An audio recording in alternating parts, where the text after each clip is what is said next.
Постпред России при ООН Василий Небензи и его британская коллега Карен Пирс сделали несколько громких заявлений на заседании Совета Безопасности ООН по делу Скрипалей.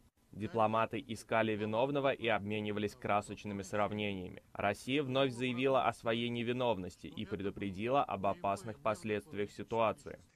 Мы говорили нашим британским коллегам, что вы заигрались и доиграетесь. Москва по-прежнему считает, что отравление Сергея и Юлии Скрипаль в Солсбери — попытка ее очернить.